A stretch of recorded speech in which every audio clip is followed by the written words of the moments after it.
আসসালামু আলাইকুম রাহমাতুল্লাহ।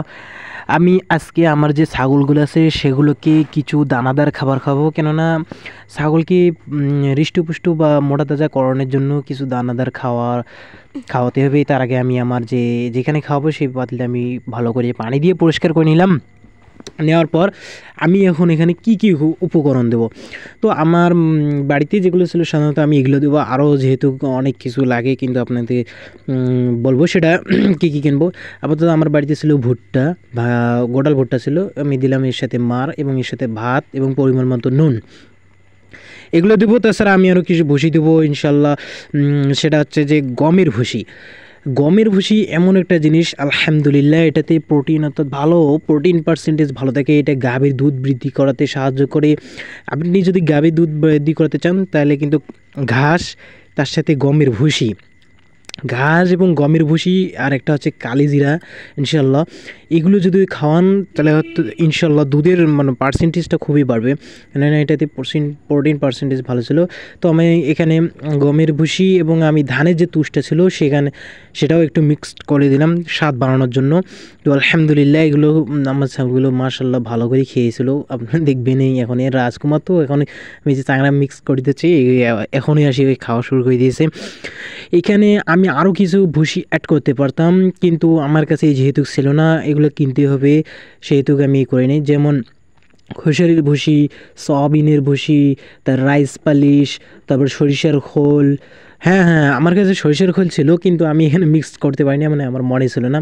যাই হোক, তারপরে ডালের ভুসি, বিভিন্ন ধরনের ভুসি, হ্যাঁ ছোলার ভুসি, তারপরে ভুট্টা ভাঙ্গা, ভুট্টা যে পাউডার বা গুঁড়োটা একদম ওইটা খাওয়াবেন আপনি, কারণ গোড়াল খাওয়ালে হয়তো হজমের সমস্যা হতে পারে। যেহেতু আমারগুলো খাওয়ালে হজমের সমস্যা হয় না, সেগুলো হজমে যায়।